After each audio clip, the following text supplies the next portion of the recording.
It is just a delight to welcome you to NYU Abu Dhabi and to the first hackathon in an academic setting ever. We are totally privileged to have students, to have the leaders, to have the team leaders, and to have the judges here today who come from all over the world, who come with amazingly extraordinary and diverse backgrounds and professional expertise, and who have all come to this first hackathon that's not only about important and friendly competition, but really in a spirit of cooperation and collaboration. We are so privileged that you're all here in Abu Dhabi engaging your awesome powers of conceptual and computational complexity. And not only engaging that awesome power, but putting it to the service of a better world. It's what we hope NYUAD will be able to do for the world, and we know that just by being here, you'll prove the power of education to unite a world and a better world. So thank you, and before we get a chance to see those applications that are going to make the evening such an exciting evidence of success, I want to all join in thanking Sana Odeh for the amazing vision, the amazing leadership, and the amazing energy that she placed in creating this a really historic event. Thank you, Sana. Thank you all so much for coming here tonight to be part of this amazing event that has been taking place for the past 3 days at NYU Abu Dhabi. This is actually one of the first events that take place on campus, which is dedicated for creating applications for the social good. So this has happened before where professionals came together and also among students, but this is the first time where we have an international collaboration from all over the world where students and experts and venture capitalists came together to create this canvas, beautiful canvas where people stitched together a creation, an innovation. People say that computer science is not an art, but I think after this weekend, I think it's an art. I'm extremely thankful for all the energy that took on to make this event take place, and also especially to prepare for the final night of the International Hackathon for the Social Good event that's taking place here at NYU Abu Dhabi. The event was intended to bring together students from basically New York University, at NYU, Poly NYU, Princeton, and students from all over the Arab world. So we've had students from Algeria, we had students from Morocco, from Tunisia, we had students from Palestine, Jordan, from Lebanon, from Kuwait, from many countries, from Qatar, from the UAE. We have also our own students here participating, even though they are sophomore, which they actually made me really proud. I'd like you all to basically give a round of applause, and I'll start with my students, my fabulous students that helped me produce this event. So I'd like you to stand up. Let's see, Juan, Katie, and Cece, and Well, and Kuhn, and some are still coding, it seems like. Even though somebody should go out there and stop them and bring them here. So thank you very much. Not only that they, as sophomore, participated and held their own with seniors and graduate students, but they actually emceed during the workshop day, the first day, and they helped round up a lot of volunteers to make this event take place. I also would like to thank the NYU Abu Dhabi Institute for their amazing support from the beginning and for sponsoring this event. I would like to especially thank the wonderful and amazing Nels Lewis. Where are you? Please.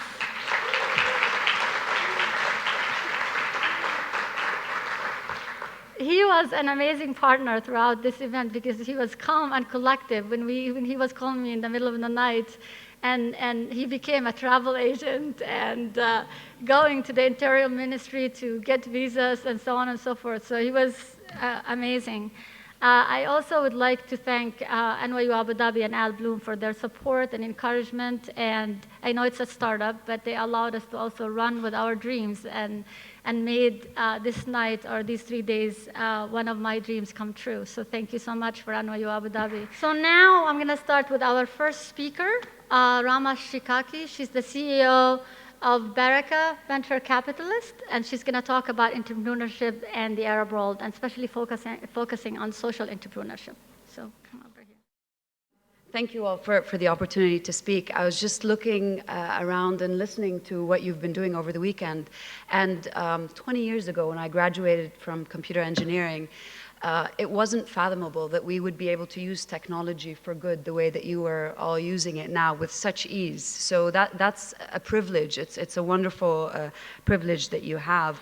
And it's something that I'll tell you through my background that I didn't have. You know, the people of my generation couldn't understand that you could mix the two with such relative ease. So about 9 years ago, I moved to Dubai from the United States, and I grew up in Saudi, so I kind of knew the region. When I came back, it was very glitzy and glamorous and wonderful, but behind the scenes, there were some serious challenges that were facing the region, from unemployment to obesity and illnesses related to it, to environmental challenges. So I left the IT world and decided to set up Baraka Venture with the idea of tackling these challenges, but really not having the framework because nobody else had been doing it in this region, so it was a bit challenging. So I kind of took a little bit of mixture from my skills and my business partner's skills and threw them in there and started talking to the world about them. And this is what it kind of felt like, because nobody understood what we were talking about. Everybody thought it was crazy. You're either an NGO or you are a business. You can't be both. So it was quite a challenge for folks. So what we did is went out and started these community workshops to raise awareness and get people to get involved with us to sell our concept. And we found a lot of similar-minded people that began working with us on little projects and helping them grow.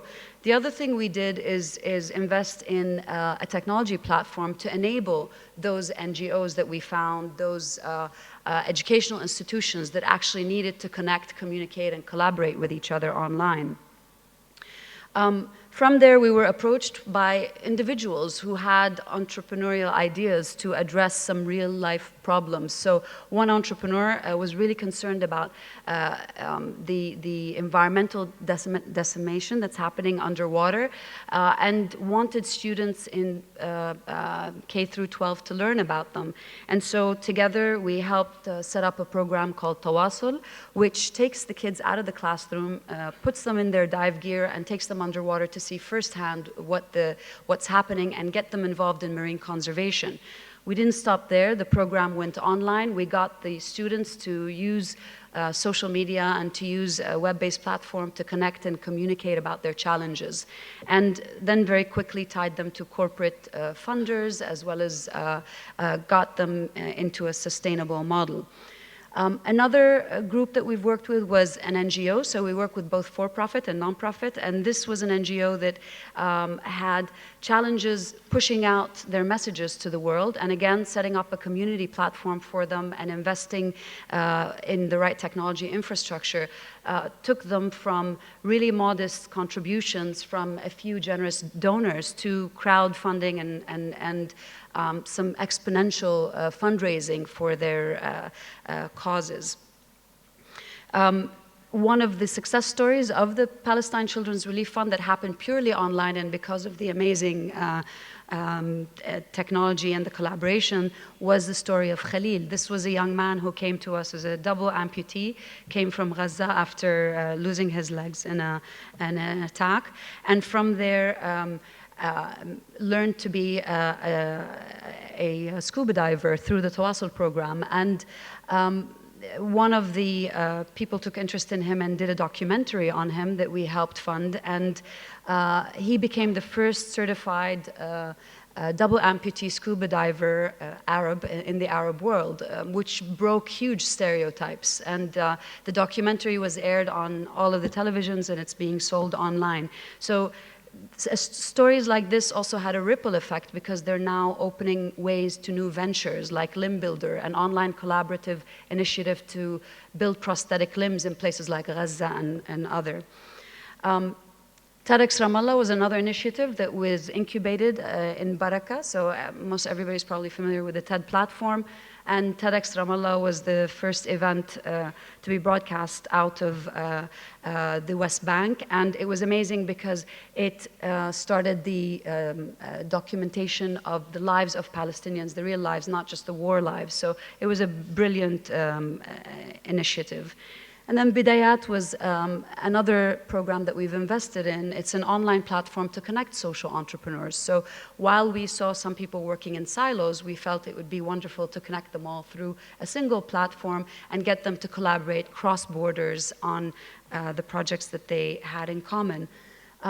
From there, we've haven't invested in the initiative Qatar 2022, but they called on us because of the knowledge that we had amassed from the social entrepreneurs we work with the web technologies, and we helped build the vision in the bid book for how Qatar 2022 can support sustainable social and human development in the next 12 years. And we're going to be working with them, hopefully, on taking some of those social entrepreneurs that we've worked with and incorporating them into their programs.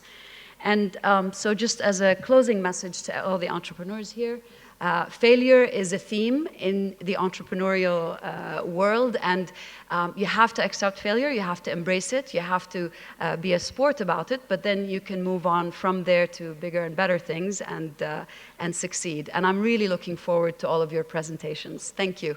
Help me welcome Naji Saloom. Thanks, Rama. Our next speaker is Naji Saloom from N2V, which is an excellent venture capital here, funding people all over across the Arab world and doing a wonderful job. So please help me welcome Naji Saloom. I'm not going to bore you with a big presentation. I know we're all excited to see the demos. I just want to tell you about N2V and what we do in N2V. I'm the head of marketing in N2V. And what we do, we are not a typical VC company. We own internet companies, we build internet companies, but we also invest in internet companies. We have been investing a lot in the region. We believe there's a huge growth in the web industry in the Arab world. We have offices across the region, and we have an office in San Francisco. We are opening other offices in the region. This gives us a lot of leverage in each country. We understand what web entrepreneurship is in each country. We've been supporting a lot of activities around entrepreneurship in the region. We also have several companies. We have Net Advantage, OneCard, Sensio, and HowaWorld. The first one is about online advertising. It's one of the biggest online media companies in the region. OneCard is an online payment solution because there's a big problem of credit card penetration, so we created OneCard. Sensio is a social media company. HowaWorld is the biggest female website in the region. It's based out of Saudi. It has 1.5 million female users on it. And we've seen a huge growth when it comes to women entrepreneurship in Saudi. Why? Because we are always in touch with the women on this forum, and then we build tools to help them promote their entrepreneurship activities. We have several investment programs from seed investment to early. We have N2V Labs where we hire entrepreneurs and then we help them build their businesses inside N2V. If they're successful, they spin them off as a separate company. We have a joint venture program. This is why we have the office in San Francisco. We identify startups from all over the world. A lot of them happen to be in the Silicon Valley, and we help them expand to the region. We sign deals with them, and then we help them expand in the region. This gives us a lot of exposure in the US. We understand what the new trends are, what the expertise is there, and then we try to bring it to the region.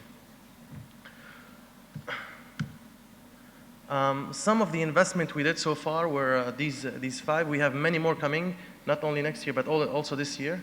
We're going to announce them soon, and they span from different industries, from online content to real estate and several other industries. But what I'm interested to show you here is not just the investment, it's the initiatives we're doing. We believe in growing the whole web industry in the region, not just our own company and the share of the market, but we build initiatives and then we help grow the whole industry. The Facebook photo contest application, we built it and it allowed us to reach a record fans in a month. We reached 135,000 fans in just 1 month. What we did, we gave it away for free. It's an application that's being sold for $5,000 to $10,000. We built it and then we gave it for free, not just the application, but we gave the whole source code for free for developers to build on it. Another application is the visual answers we released also last week. All of these are for free for everyone to use. These are initiatives that help everyone and every entrepreneur be in touch in the community, build their startups, and without having to incur the cost. We incur the cost. We hired the best developers and team. We hired the best marketers in the region, and we try to build any application, any software, any activity that entrepreneurs would need. For instance, Sumo at the bottom is a startup meetup. So we invest in physical activities to help entrepreneurs network with each other. We've been doing several initiatives across the region, and we're going to expand that next year to the whole region. It's just events where we offer free stuff like free pizza, free ice cream. We get entrepreneurs, we invite them, and we help them network and meet each other. Discover Digital Arabia is also an initiative from us. We hired a team to collect every single statistic about the region and put it on one website. This helps every entrepreneur understand whether there's an opportunity in what they're building or not. The Global Mentorship Network, that's another initiative we invested in. We try to connect entrepreneurs, not just the entrepreneurs we invest in, but entrepreneurs from around the region with mentors from around the world. We have several mentors from the globe. We have many mentors from the region, and we're creating a booking system where any entrepreneur interested in meeting with a mentor, they just go in and book the mentor. And we, in the background, we organize this whole thing. This is a way for us to bridge the gap between what entrepreneurs need and the mentors that are around the world. What's Up Startup, that's another initiative where we're investing in letting startups know what events exist in the region, how they can post their jobs openings, because a lot of them have problems hiring staff, and we're allowing them, we're creating a tool to help them distribute their news and press releases, because they always need to distribute their content, but PR agencies are sometimes expensive and it's out of reach for the startup. So we're building a whole application, whole tool online to help them reach out for the PR agencies. So these are some of the initiatives we're doing to support entrepreneurs and web entrepreneurship in general. We've been sponsoring many events in the region. I don't know if you're aware of Startup Weekends. These are events very similar to this event, where you go on a weekend and you find a team and you try to help to build a product within 54 hours. We've been sponsoring many of these events because we believe that the growth of the industry should happen by educating the entrepreneurs. And if we don't support these small initiatives, the whole region is not going to reach the standards and the value it should reach. What we were doing, and this is exactly why we're here actually, what we're doing is trying to invest in our team, bring travel, like for instance, we have 2 of our team coming from Jordan. We're trying to come here and then share our expertise and try to support the entrepreneurs as much as we can. This is more or less what we're doing. This is why we're not a typical VC company. We are investing a lot in growing the industry and educating the entrepreneurs, but we're also trying to support them financially through our investment programs. So this is it for N2V. Thank you very much. And now I would like to introduce Roy Zaka. He's a successful Syrian entrepreneur, and he's been credited by for helping to add value to the mobile application in the MENA region. So help me welcome Roy Zaka. So I want to thank you first for inviting me to this exciting weekend. I had a presentation, but after seeing Rama's presentation and the other people's presentation, I scrapped mine. I'm just going to show you a quick video of what my latest startup is doing.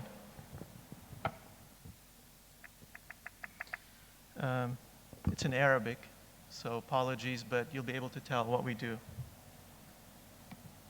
طبعا في طريقي إلى البنك أمضي معظم الوقت وأنا أحاول شق طريقي وسط زحمة أجهل سببها، لينتهي بالمطار بمخالفة يلصقها الشرطي على صباحي. الرقم 9. لا. الرقم 999. إذا ممكن تمشي لي هاي المعاملة؟ سوري، بس هاي المعاملة بدها ختم البنك وتوقيع مدير العمليات. يا ريت لو تراجع كاش رقم 2. لو تراجعنا بكرة لأنه دوامنا خلص. الآن مع خدمة يوبانكويتي بإمكاني متابعة جميع حركات حسابي دون الحاجة للذهاب إلى البنك ثانية، وتحويل أي مبلغ لأي حساب آخر، وتسديد فواتيري عن طريق الموبايل، وجدولة حساباتي ومصاريفي، والتحكم بسقف سحوباتي، والتخطيط لمشترياتي. وبإمكاني أيضا طلب دفتر شيكات ومتابعة معاملات البنكية وإيقاف بطاقة ATM لحياة بنكية أسهل. So that was my 1 minute 15 seconds to tell you what my latest startup does. I started with mobile applications in the mid-90s. I was one of the first companies to start doing mobile value-added services in the MENA region. And I had come back from Silicon Valley and for various reasons ended up back in Beirut. And Beirut is not exactly Silicon Valley. So when I had software and I was trying to sell it to mobile operators in the region, nobody would buy from me because I was from Lebanon. So opportunity knocked and I went to Dublin, Ireland, where it was buzzing with startups and things were happening in Dublin. In 12 months, we got a valuation of $66 million, euros at the time. And then the dot-com crash happened. So I survived the dot-com crash. I don't know if you guys remember that in 2000. So I ended up selling the company for 14 million euros in 18 months. And since then, I've been a serial entrepreneur. I've tried different things. Some of them have succeeded, some of them have failed badly. But I keep on trying. So here I am again. This is my latest venture in Dublin, Ireland again, for the same reasons. So I look forward to looking at some of your projects and see how I can help out. Thank you.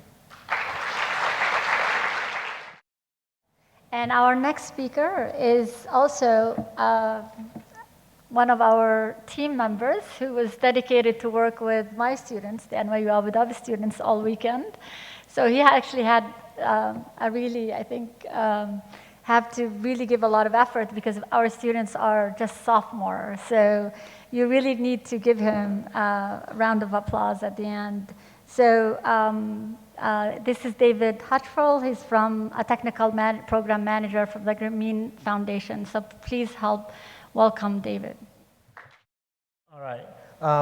As Sana said, my name is David Hutchful. I'm originally from Ghana, but have been living in different places, but I'm back in Accra, Ghana now. I'm going to talk to you about a project that the company I'm with, works with, Grameen Foundation, which is a foundation that came out of the Grameen Bank, which was very much involved with microfinance and microlending back in the time. This project is called Mobile Technology for Community Health. We shorten it to MOTEC. And what it's about is trying to reduce the number of infant and maternal mortality rates, particularly in Ghana. Infant mortality is it's a very big issue around the world. A lot of children are dying, and this is particularly bad in the Africa region. It's the same for maternal mortality. We have a lot of women who are dying during childbirth, and this again is very terrible when you look at the Africa region.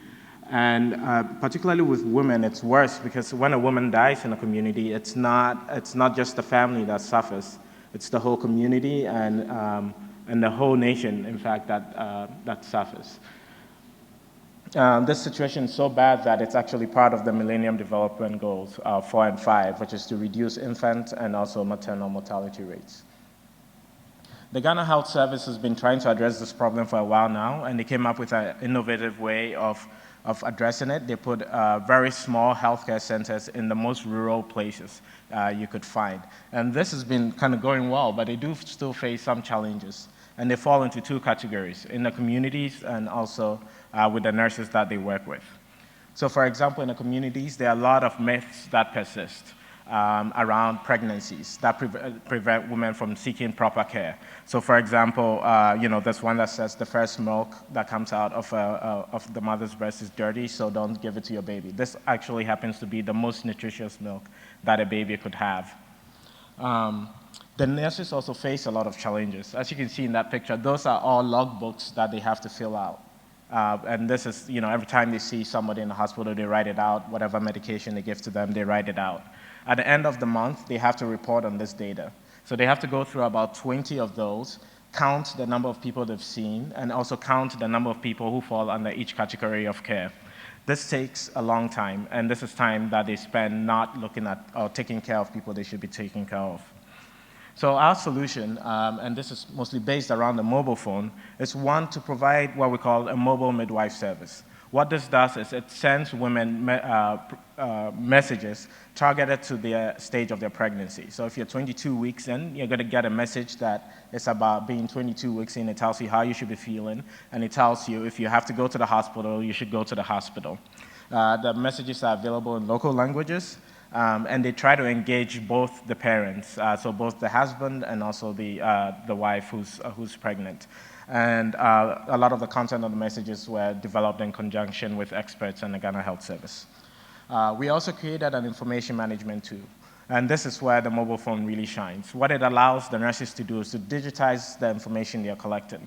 So instead of writing it out in the book, which they do some of it in the book, but they're able to quickly also enter it into the mobile phone and then send it up to our service. So at the end of the month, we're able to generate this report for them. So instead of spending 4 to 5 days trying to generate a report, we do it in a day for them. The other cool thing we're able to do is because now we have the health records of these women, and we also know how far along they are in their pregnancies, we can send them targeted messages saying, so for in pregnancies, there are these antenatal visits you have to do, and you have to do a minimum of 4. We're able to say, you've had 3 of these visits, your next one is next week, make sure you go. If they so happen to miss it, we're also able to send to the nurses and say, you have 5 women in your region who are supposed to come by and receive this type of care. They didn't come, can you follow up on them? And so this is how we're going about trying to sort of reduce infant mortality and also maternal mortality. We've been running this program for a year as a pilot. We are in our sort of second year. We've extended to another region and another district, and we're aiming to go to 3 or 4 more other districts. And so far, this is sort of anecdotal evidence that we have that it's making a difference. One, it's beginning to attack those myths that we encountered earlier on. It's also beginning to empower the women. Because one, they do not feel alone going through this pregnancy. Sometimes when you have nobody to talk about it, you feel like nobody will listen to you because you don't understand what it is to be like pregnant. You have this message that's telling you exactly how you're feeling. And so they feel like they're not alone through the pregnancy. And then it's also beginning to prepare them better. So we have messages that says, you're going to be giving birth in 9 months. Make sure you have enough money. Make sure you have a taxi guy who can take you to the hospital. And we're talking about women in very rural areas here. And so they're becoming more informed about how to take care of themselves and how to prepare for this pregnancy. On the doctor's side, obviously they're very happy because they're beginning to get data that is really difficult for them to get. Now they can do better analysis about where to focus their resources. The midwives are excited because they don't have to scream at the women and say, please come, please come. They have messages, and just as an aside, when we started the project, the messages started going out and the women started showing up.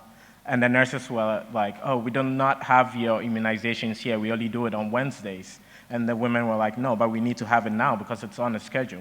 So because the women had become more informed, now we had to make sure the hospitals were well equipped and ready to take care of them at any time and not only on the special days that they had picked. And so just to recap, our goal is to try and use technology to make the world better. And in this particular case, we're looking at mortality rates of both infants and maternal mothers. We want to help the women to take better care of themselves during the course of the pregnancy and their unborn child. We want to enable the health workers to have more time to attend to their patients, but to also have better data so they can much better focus their resources. And then overall, try and be more integral with the Ghana Health Service in terms of the information services they provide to their clients. If anybody wants to know more about this, I'll be around in the back so I can tell you about it. Thank you. Thank you, David. And now for our final presentation for this evening is Will Pate, who's a community manager for Random Acts of Kindness, and who has been a wonderful partner during this process. I have written the organization an email and say I really need help to run this event because it's the first event that it's basically run in academia, and I needed to do it differently. Usually what happens with hackathons is you allow people to come together for 24 hours. They're not structured. There are no really mentors. And then they build the applications together, and then they present them in front of a judge. But this was very different, and I really needed strong team leaders. And I found one in Will, and he was amazing throughout the event. So thank you so much, and please help me welcome Will Pate. So, my name is Will Pate, and I'm from an organization called Random Acts of Kindness. And I'm going to talk a little bit today about the concept of hacking for humanity. First, I'll tell you what is Random Acts of Kindness. Random Acts of Kindness is a global community of innovators who are working to develop open technology to make the world a better place. And as you can see here, we have the support of some really amazing partners. And the story of the origin of Random Acts of Kindness, very briefly, is that in 2009 there was a conference being held in Washington, D.C. around volunteer technologists responding to natural disasters. And the representatives of most of these organizations were up on stage, and the community asked them, well, why don't you commit your organizational resources to support these activities in a more structured way? And they agreed to do so. I have been seconded to Random Acts of Kindness from the World Bank, where I most recently worked, and I was actually brought into the World Bank to work on Random Acts of Kindness, so I'm very glad that it's taken that progression. And I think one thing I want to point out here is that although we have these great global partners, what really makes Random Acts of Kindness work is the over 150 local partners from academia, civil society, small business, startups that have supported events in 31 cities around the globe and allowed thousands of volunteer technologists to work on technology solutions. I will say very quickly that the Random Acts of Kindness model is a little bit different than what you often see in the hacking for good space. Because of our relationships with organizations like the World Bank and the UN, we actually reach very deep into those organizations to try and find subject matter experts. We started with disaster resiliency and disaster response, but we've now opened to all social sectors and all development sectors. And what we do with those subject matter experts is we work very closely with them to understand what the problems are in the world. At a high level, at a very local level, we do community facilitation events in places like Kibera, which is, if you're not familiar, one of the largest slums of Nairobi. It's one of the places in the world where people really struggle to get by every day. And we define these problems, and then we take those problems to the global technology community, and we say, hey, here's where the problems are. Let's work together to build solutions. And because of that model, we've been able to build applications that have been used by the World Bank, by the UN, by governments, and by citizens all around the world. So why would someone want to hack for humanity? And I think it's actually worth asking this question. You know, there are a lot of reasons to do it. Obviously, learning is a great reason to do it. I think the students here over the last few days have learned quite a bit through what they've done. But not only can you learn about technology, but you can also learn about the problems in the world and the opportunities in the world. Obviously, a lot of people like to do it to build a reputation and to show themselves off. Obviously, there's opportunities to find employment, and we've got terrific stories in the Rock community of people who ended up working at the World Bank and other multilaterals, who've ended up working in startups, who've formed open source projects together that have gone on. But I think the last one is one that catches a lot of people, which is that it feels good to help other people and to use the talents and the skills that you have as a technologist to help other people, especially when it's fun.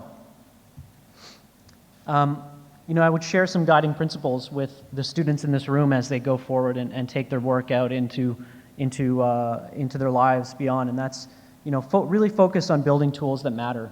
It's really easy to think up an idea and to just build something because you think it might be a good idea, and there's definitely merit in that, but the more we can hone in on tools that will make a real quantitative and qualitative impact on people's lives, I think the more impact we're going to see from this.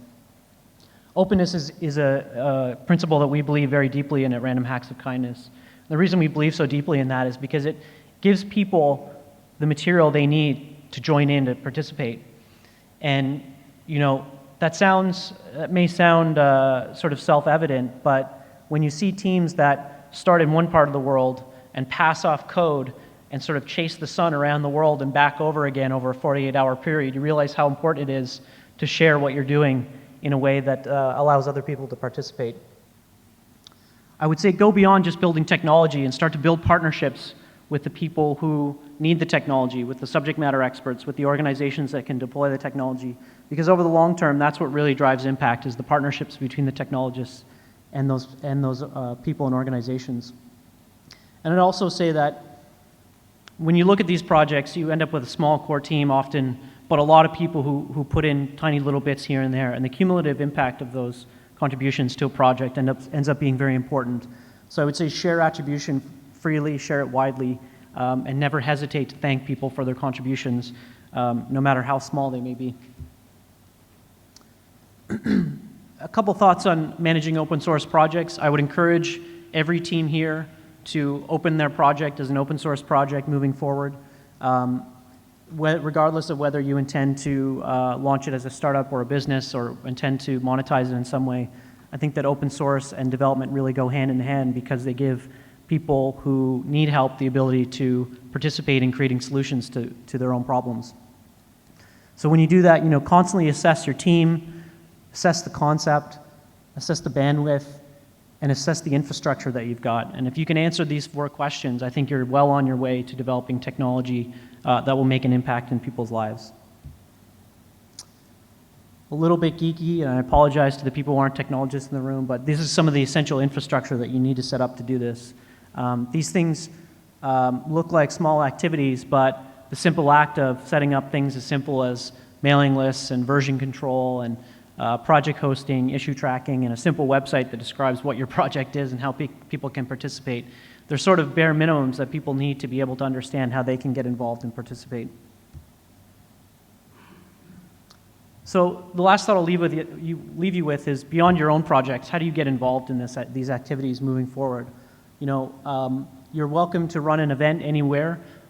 We've seen community events pop up all around the world, and that's really exciting to see. So if you're looking to run an event, the Random Hacks of Kindness website, rhok.org, has plenty of tools for managing events. It'll take you all the way from I have the idea to actually running the event. You can contribute to projects. Rock.org, again, our website, we have many projects there, but there are also many, many other projects out there in the world that can use the help of the bright young people in this room. And I would say as well that raising awareness is a very critical activity. Often people who work in technology don't understand the extent to which their contributions can make a difference in other people's lives. And I think, especially as students, so many students here are going to go back to your schools. I would very much encourage you to reach out to your peers, to your fellow engineers, computer science students, media students, etc., and to ask them to take on the call to participate and to use their talents to make the world a better place. So with that, I will hand it back to Sana.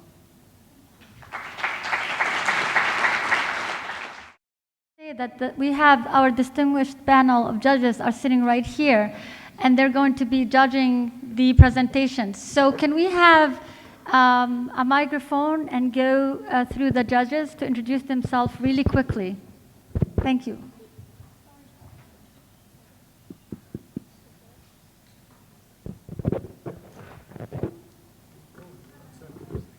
Dr. Davor Svetinovic. I'm professor at Masdar Institute of Science and Technology, Computer Science, and before coming here, I was at University of Waterloo in Canada. I'm Naji Saloom. I'm head of marketing at N2V. Dr. Amal Ghafri, assistant professor at Masdar Institute, Material Science and Engineering Program. Hi again, I'm Al Bloom, Vice Chancellor of NYU Abu Dhabi. Rama Shakaki, founder and CEO of Baraka Ventures. I'm Ghassan Shaheen from Microsoft. I'm Platform Strategy Lead. Jeffrey Avina from Microsoft as well. I do corporate social responsibility for the Middle East and Africa. Roy Zaka, CEO and founder of Ubanquity. I'm Dominic Sayers from Seed Camp, a London organisation that runs competitive events, ending in an investment from Seed Camp in the winning team. So I'm very interested to hear from you in the future. I am Gorani, founder of Widget Labs in Germany and Alpha Apps here in Abu Dhabi. We are specialized on web applications and mobile applications. Roland Daher, Head of Business Development from Wanda, entrepreneurship platform and early stage seed fund. Jeremy Johnstone, co-founder of Random Hacks of Kindness, as well as a developer advocate at LinkedIn. Thank you. Now Kashkul can begin to demo their application.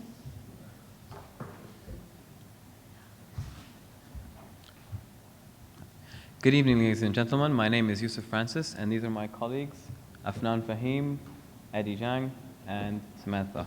And this is our team leader, Professor Thierry Sans. And today we're here to show off Kashkul. So what's Kashkul? Kashkul is a patchwork. It's a name for patchwork in Arabic. It allows us to express opinions, foster creativity, and bring people together. But more importantly, it allows you to raise awareness about causes and events happening around you in the Arab world. So with that in mind, and that's our need, we thought to ourselves, what's the best way to do this? So I'll tell you a little story. I was walking down one of the alleys in a mall back in Qatar a few years ago during the conflict in Gaza. And I noticed this random wall in the middle of nowhere where people were going up, drawing things, painting things, writing things out, and I asked, what's going on here? What's this for? And it turned out this was basically a wall of solidarity, allowing people in Qatar and who were going through this mall to express their support for the people in Gaza and for the conflict. So I thought, this is pretty cool, but what if the people in Gaza could also contribute to this wall so we could see their side of the story, what's going on in Gaza, and if they could do this so that we could immediately see what was going on. So that's how Kashkul was born. So I could talk about this as long as I want, but what's better than showing it to you? So that's what we're going to do. So let's demo this thing.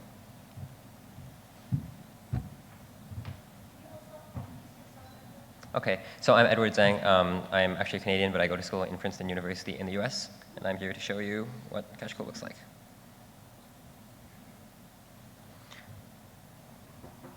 Okay, so as you can see here, we have our wall full of media. Right now it's mostly images, but it also supports video and text.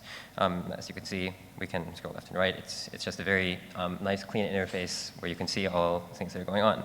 If we continue, then it's like almost an infinite wall. We can just continue adding content as much as we want. You can also zoom in and take a look at more of these photos. Right, and we can also filter based on content. So you can see we choose the Arab Spring label, then we can see the pictures that are related to Arab Spring, loads more. We can also search for more over here. It's unfortunately off the screen, but can I do this? All right, I can't see it though. Here we go. So search for tags. Look, we've got a hackathon thing with pictures that we took this today and yesterday, and we also have ways for you to, here's a video going on that we just took this afternoon, And we also have ways to do comments, voting, etc., etc. All right, so how about we show you how this works directly on a device? Because you don't always have access to a computer when there's an event happening around you, but you always have access to a mobile device or phone. So let's show this thing off. Just set up. Okay. So this is the Kashkul app running on an iPod Touch. It could run on an iPhone as well, or an iPad. You can obviously scroll through the pictures here. But let's say these pictures are awesome, but what if I wanted a picture that's not up there yet? Something that's happening around me right now, like this event, for example. So let's do that. Let's see. I'm going to take a picture of you guys. Smile.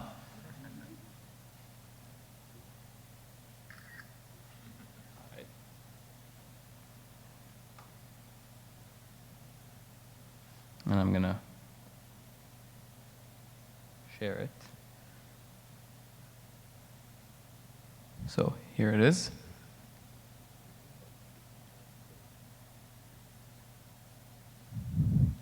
And what's nice is I can actually add extra content to it. I can add drawings, I can add text. So let me do something here. Here's a exclamation mark. Well, I'm not a very good artist.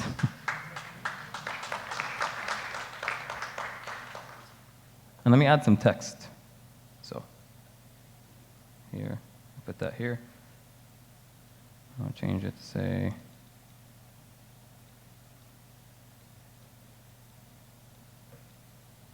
thank you, NYUAD. Exclamation mark. Tap outside, and let's send this thing. So what am I going to call it? Thanks. But what's neat here is that I can add tags so that people who are looking for certain things can find it easily. So obviously this is part of the hackathon, so let me call it hackathon. And I can add as many tags as I want. Submit it. And it's up there. So let's see what it looks like.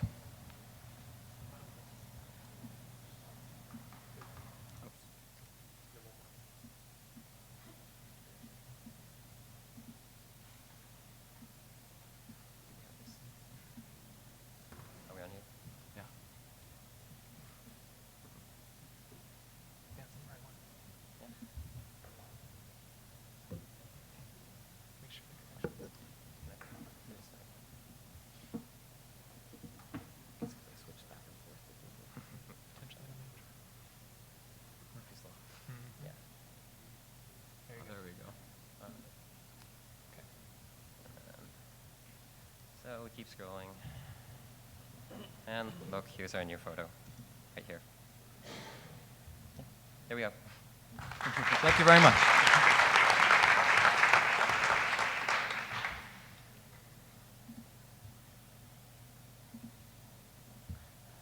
So just really quickly, I want to go through the technologies that we use to develop this thing. So obviously there's smartphones or PDAs for producing the content on the fly. And then we used Python and Django on the back end. And we used HTML5, CSS3, and ECMAScript for cross-platform visualization. So thank you very much, and we'll field your questions now. We're done.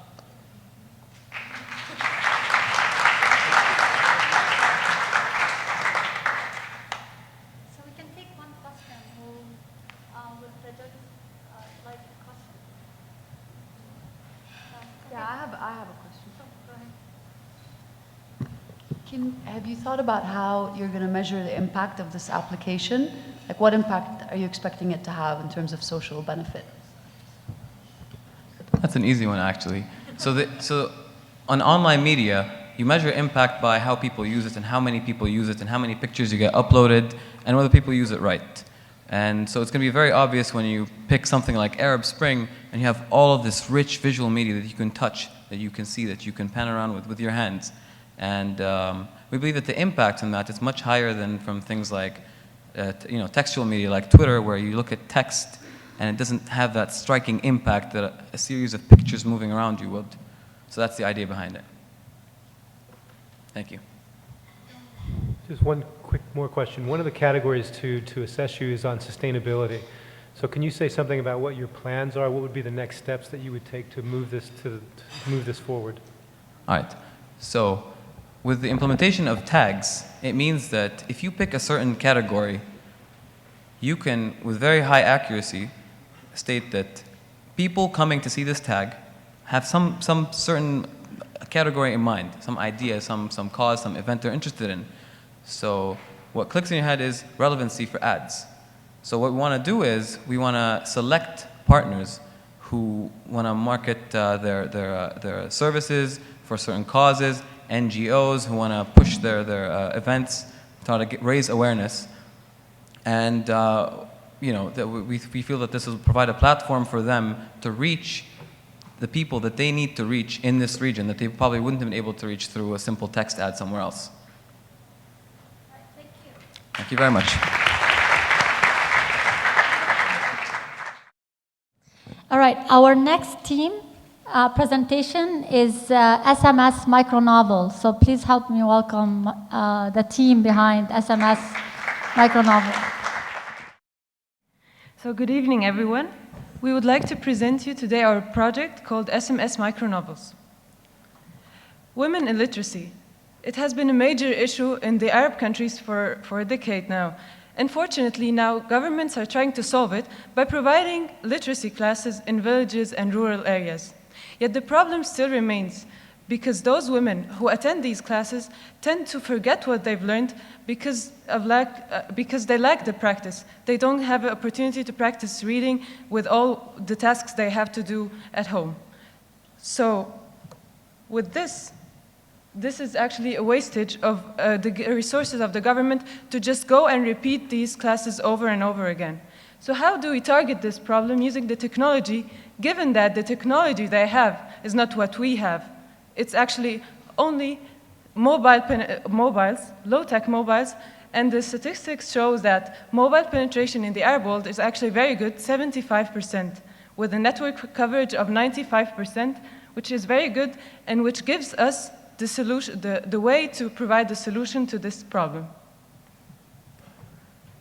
Now, the way that we're going to reach out to women in the Middle East is by sending something called micronovels. The way that it's going to work is that a user is going to subscribe through their cell phone. It doesn't need to be a fancy smartphone, just any kind of phone, by sending subscription to the given number. Once they have subscribed, their number is going to be stored in a server, and twice a week they're going to receive a short fragment of a novel that over the course of a couple of months they will finish reading. This way we will be encouraging them to read. We will be giving them a way to practice so that we don't have this revolving door scenario where women just come in and out of literacy classes every year or every 2 years without really learning anything. On the other side, we're going to have the admin. We've received interest from the UN already that wants to host this project. They will be able to select which micronovels would better touch upon the needs of certain areas. So we will have interesting books for these women to read so that hopefully not only will they have practice, but develop a much more passionate outlook towards literature to change the culture as a whole. So eventually there are costs to build every application. In our case, we wanted to build something that will be for the social good of these people. So among the costs that we are going to have is the charges for the SMS. The charges for the SMS. So hopefully there are some humanitarian association that can help us with that. So we got some great feedback from the UN. They are actually interested in our project. And also we have a partnership with Dar al-Adab Lebanon. So they will be providing us with a series of micro novels for the phones. So now I'll show you the web application. So this is our portal. So what we will trying to do here is to emulate what will happen on a phone. So assume our friend Jeremy here wants to subscribe to our service. I'm not saying that he needs it, but assuming he wants to subscribe to our services. So here we have his number. So he will write as a text message subscribe. So as you can see, he will maybe move the phone around to the jury so that he can see the subscribe message. Okay, so it says thank you for subscribing to our services. So here what we want to do here is we want to add him to our services. So we will type his phone number.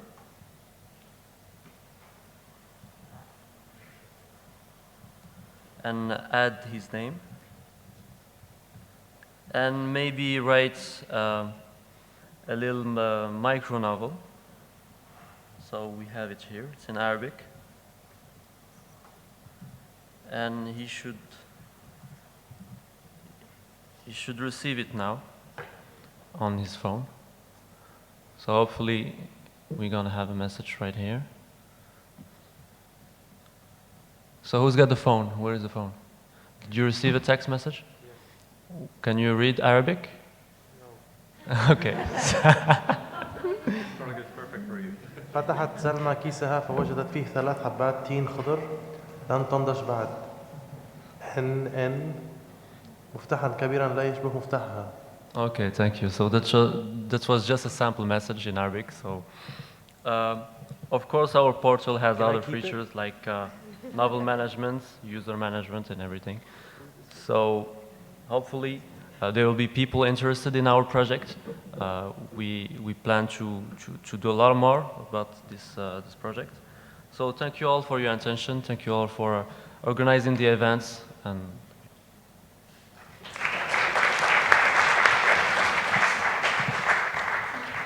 now I will be fielding any questions that you might have. So please feel free to ask away.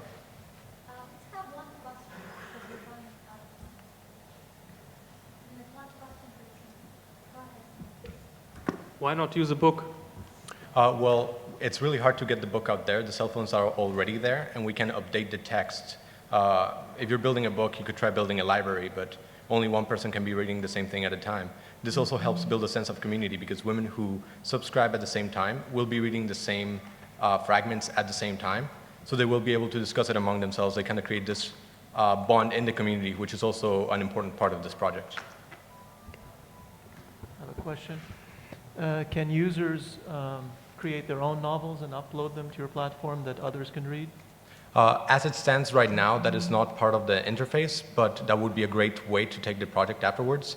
As we said, part of the point of the project is trying to encourage a love for literature in the region, which naturally leads to writers. Actually, the serial novel that you've seen has been written by a famous Lebanese writer, Najwa Barakat. Who's also very eager to work on the project. The third project is Open MENA. So I'd like the team from Open MENA to come up. Hello, everyone. My name's Max. I'm from NYU in New York City. With me today is Teng Chao, who also studies at NYU in New York City, and Monir, who studies at PSUT in Jordan. And we built Open MENA. So who here has seen this website before? I see maybe 2 or 3 hands. And frankly, that's absolutely unacceptable. The UAE government has an online repository of data sets covering education, healthcare, and more. So what's the problem here? Public data is buried in data vaults. Citizens do not have easy access to this data. Open data. There is no real guarantee of openness and transparency in the mere fact that some data are or became somehow available to the general public. Case in point, that data is available to the general public, yet only 2 or 3 people in this room has seen it. There is a data divide. Citizens who can't use and play with information are citizens who are disengaged and marginalized from the discussion. Our solution: we want to turn the UAE into a digital platform. We want to enable citizens to access and create value through the reuse of public sector information. In order to unlock the potential of digital public sector information, developers and other prospective users must be able to find data sets they are interested in reusing. So we've built an API for this data. So what is an API? The government releases data in formats that do not easily allow developers to build applications to allow citizens to easily understand it. For example, the data comes in this format on the right-hand side. It's an Excel spreadsheet. And our API turns it into this format on the left-hand side that developers can easily leverage and build applications on top of.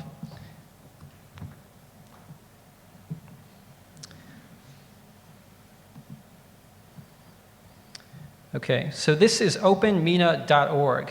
This is the public data portal of the Middle East. On the left-hand side, we have data streams of each emirate and streams of publicly available data sets.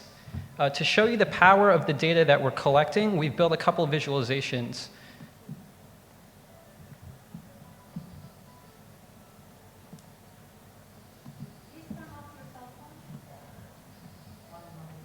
Okay, so the first visualization that we have is the percentage of students who are forced to repeat their grade because they have failed. Just by glancing at this, you can see that more than double the number of males have to repeat the grade than females. This would not be as apparent if you were looking at this in a giant Excel spreadsheet. Our second visualization is the distribution of schools throughout the Emirates. Here it's very clear that Abu Dhabi has the vast majority of schools, whereas Ajman has 3. Our third visualization is just a basic table of the number of students per teacher in each emirate. And lastly, just to show you the diversity in the data that we're able to gather, we have a line graph of the number of cattle, sheep, goats, and camels in the UAE. This type of visualization would not have otherwise been as easy to build if not for the API that we've built. So we've mocked up a sample application that could potentially be built on open data and our platform. Basically, this is a low-tech solution to data distribution.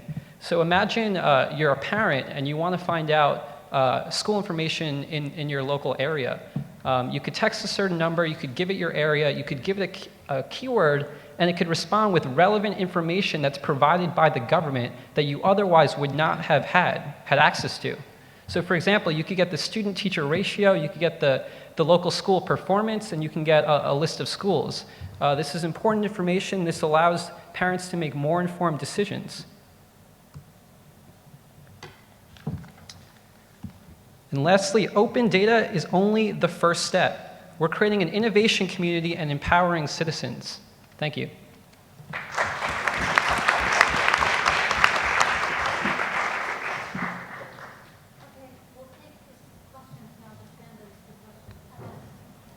What programming languages have you used to create this application?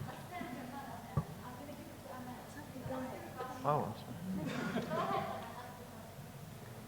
Okay, do you think that the government will be flexible with the data set in MENA region? I'm sorry, the development, can you repeat the question? Do you think that the data set for this application will be available? Absolutely. So the government makes available over 50 data sets that is for just the UAE. That's just the UAE. It doesn't include any other region. But people don't leverage that information and build applications on top of that. Case in point, only 3 people have seen this website. People in this region don't have access to it. What we're doing is we're allowing developers to easily create applications that pull information from these data sets and distribute it to the citizens. What programming languages have you used to create We're using Ruby, Sinatra, and MongoDB. And the API can be used by any platform, right? Yeah, the API is completely technology agnostic. You could use it with any language or platform. Okay, thanks. Thanks. Our fourth adventure, Waynak. Waynak team, please come up and help me welcome Waynak. Hello, everyone. My name is Carl Jmeyer, and my colleagues and I developed an application called Waynak. So, Waynak is a mobile application that not only identifies your location geographically, but also historically. So we as Arabs don't have sufficient interest in our history and our achievements. We are much more interested in technological advancements that are occurring in the West.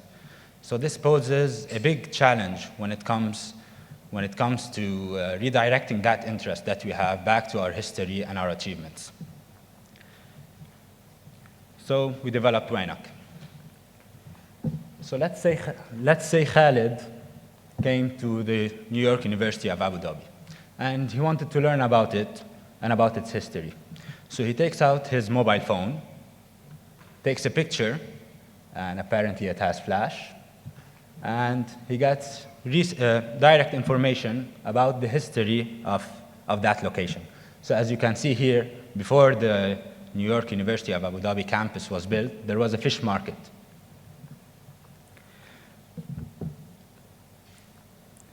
So in these last few days, we've been working in parallel to design and implement our applications using different technologies, such as image processing, GPS, and the result of that is what you see here today.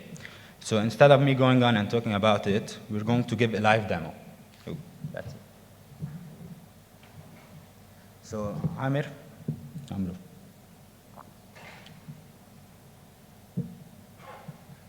Yeah.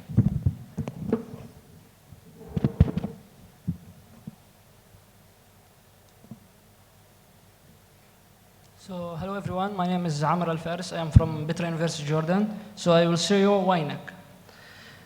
So this is the icon of the application. Yeah. So as you see, this is YNAC in Arabic and English. So the first screen is about showing us a map that is locating our current location.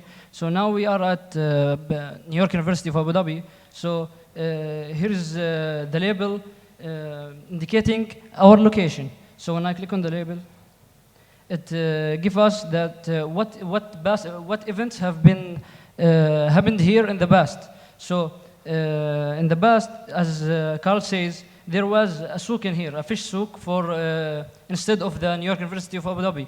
So there's this description. It says Abu Dhabi souk, and here's an image of the event of the souk.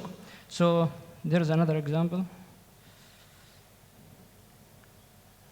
Qasr al-Husn, and the description and the image. So another feature in our application can use the camera.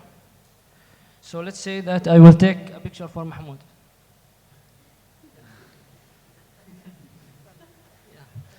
So here is Mahmoud. So if I will send the picture to our database and our web service. So it will look for Mahmoud in the database and show us how Mahmoud was in the past. So when he was there is a image processing algorithm that is in the web server, and it will match the picture with the pictures that we have, and it will give us it will give us what happened in the past. Yeah, so that's it about our application. Do I click on?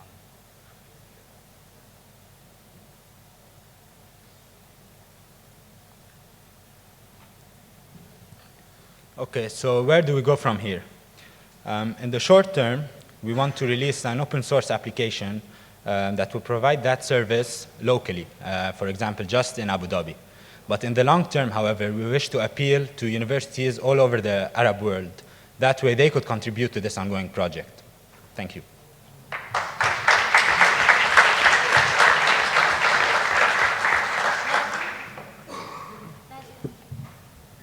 I didn't get it. Where do you get the information from? Where are you pulling all this data from?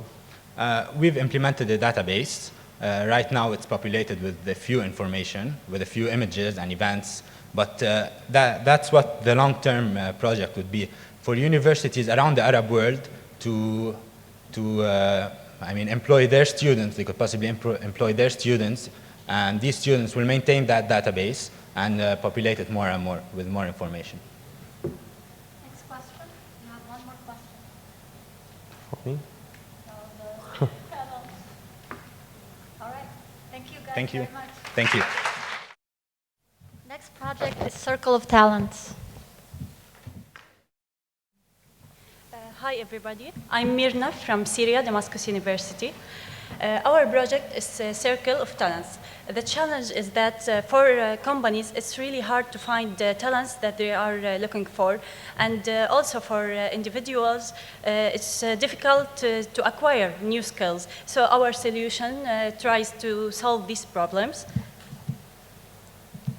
For example, John is a great chef and his falafel is awesome, but he really doesn't know how to swim.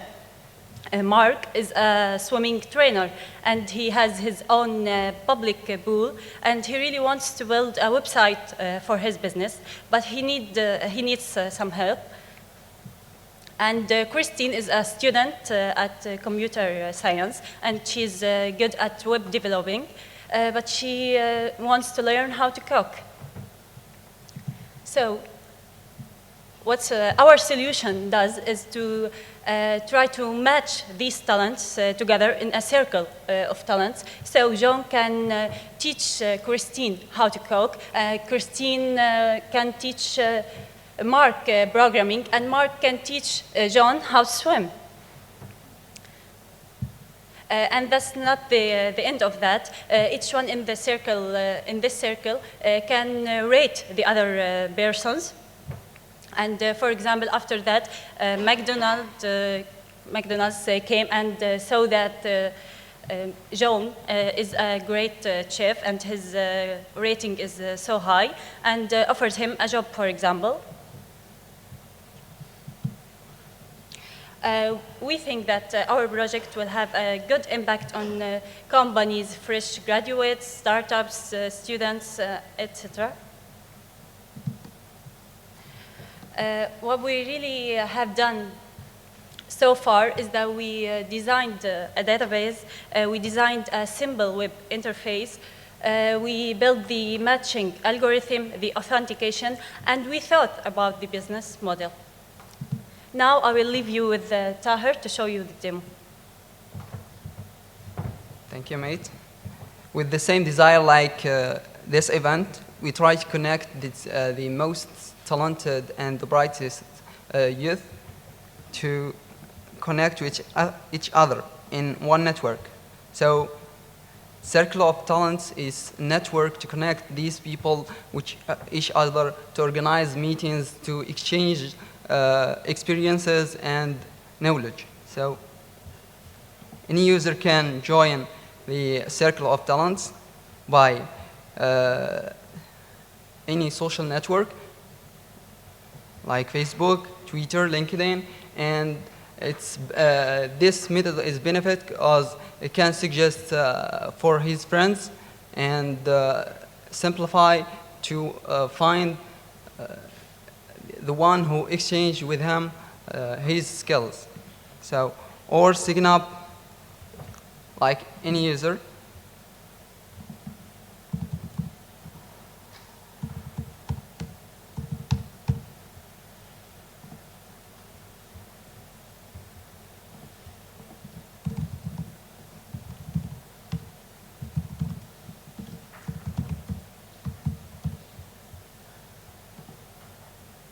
So you identify the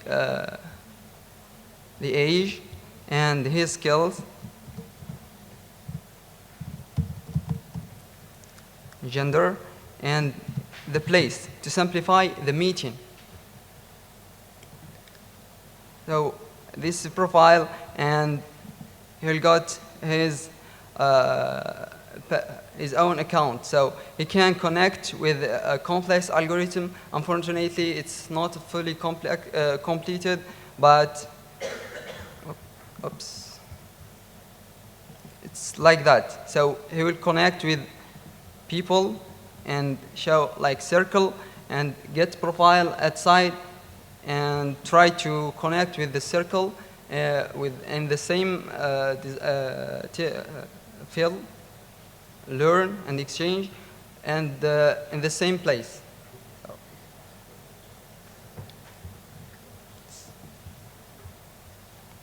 Thank you.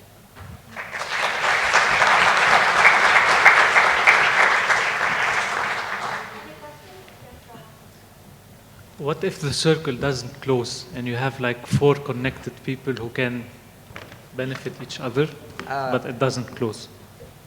We try to make peers. So someone who would like to learn and someone who would like to share.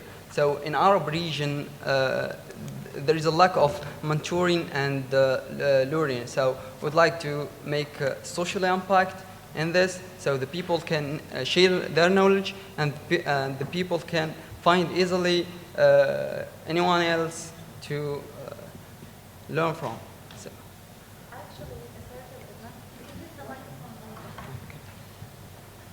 When we are trying to make the circle, it's not only formed with 4 or 5 people. We are trying to make a dummy circle that contains every person who is in the same location and interested in teaching or learning something. And then when they join the circle, if the circle is completed, so it's okay. If it's not completed, the alternative is to have another person in this circle or make another circle of the other people who are not joined this circle. Right now, help me welcome 2/5 team. Okay, good evening, everyone. My name is Hisham Human. I'm from Masra Institute, and these are my colleagues, Dimitri, Abdul Fattah, Rafael, and BJ. We worked on an application, we call it 205, basically because we worked on it over 2 days and we're 5 people, so therefore the naming, 205. What the application does, let's just go first and explain the need. This picture is taken from a lecture series that are organized by NYU here in Abu Dhabi. A lot of people, I think, from here are already attending these lectures. One of the main issues you face is, suppose I'm going to the lecture alone, and I do not know many people who are there, and suppose I'm working on certain projects and I need to communicate with people who share the same interest. I have no way of knowing the person next to me is probably an expert in the subject domain that I'm interested in. So what we propose is an application that basically it's used in lecture series like these or conferences where you actually have a list of all the attendees, and basically you can tag each attendee based on the subject he's interested in, based on how involved he is in the subject or how much he contributes in the subject, and then rate these people based on the level of influence in that particular domain. So, okay, let's just go to the application.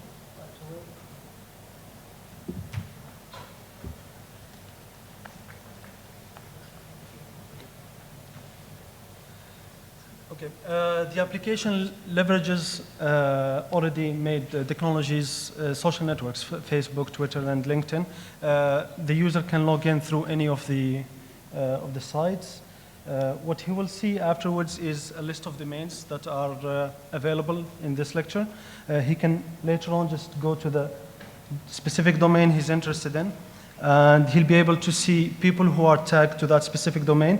And you can notice there is a rating next to the person, 99. That means how influential he is. The number in itself is meaningless, but once you compare it to other people, that's what the program thinks is your level of influence as compared to the other person. You can also just click on people and you get to see everyone who is attending this lecture. And next to each person is his rating.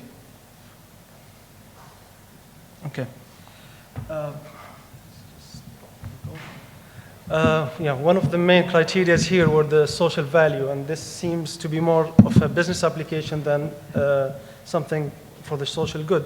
But our approach was that anything that makes business sense, more often than not, is socially sensible.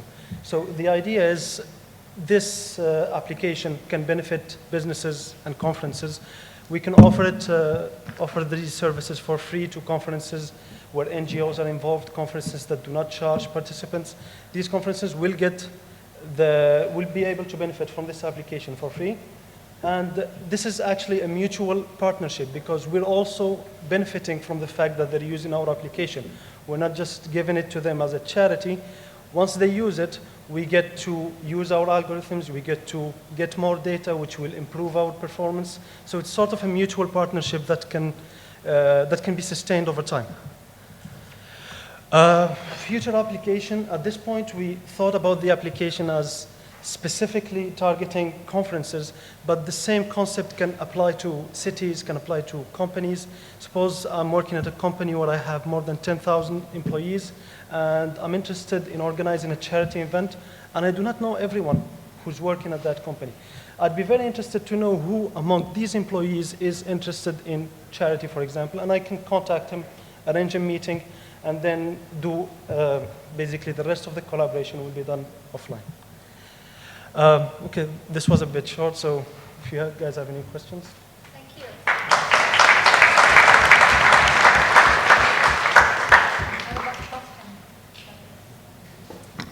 I think I missed the bit about how the rating is assigned to a person. Oh, at first we're using social networks. There is one in particular that's called Clout. It basically takes your rating based on your Facebook, LinkedIn, and later on, once the data is fully formed, we can actually use our own weights and add it, or even ignore Cloud's rating overall. So that will be part of the future improvements. Another question? It seems to me like the value proposition here is more directed to the end user than to a business or a conference. So I'm wondering what you think about a business model that's based more on selling either the app or the service, or however you slice that, to the end user as opposed to a conference organizer or a business. Okay, this is more concentrated on the attendees themselves, but it is within the conference organizers' best interest to have these people collaborate, because that represents an incentive for them to actually attend the conference and to basically talk about the conference later on, which will improve basically the rating of the conference in itself. Thank you very much. Please help me welcome the team behind the McIndoe Center project. Okay. Hey everyone. We are the team behind the McIndoe project, and we are here to rock your socks, hopefully. Anyway, our team consists of Mike, who is our glorious leader, Abdel Halim, Ali Taki, Alice Tesson, Katie Bloomer, and myself. We're going to outline a problem that we've grappled with that affects a children's orphanage in Kenya called the McIndoe Children's Center, or MCC for short. We're also going to talk about our solution, whether we think it's sustainable, our plans for the future, and we're also going to do a small demo. So with that, I'll hand it over to Alice, who's going to outline the issue at hand. All right, so the issue that we have observed is that non-governmental organizations are often required by their benefactors, by donor organizations, to submit extensive reports detailing their performance data without much notice as to when these reports will be due. So the problem here is that due to inefficient record-keeping methods on the part of the NGOs, this data is not always readily distributable, and especially not on short notice. So, and this leads to inconsistent funding and unpredictable funding patterns. So basically, these NGOs don't know when they're going to get their money. So this leads to them not being able to impact their community in the way that they should. So now Katie's going to talk about how we've addressed this problem. So what we did is we reorganized their database and we put it online. They can enter their data either through customized web forms on a website or on an SMS app, so they can enter data in the field. The reports are generated from the database and sent to the donor organizations without any work on behalf of the NGOs. Also, as a feature for the donor agencies, the data can be visualized over either multiple organizations or over long periods of time, so that they can compare different organizations and decide where they can best spend their money.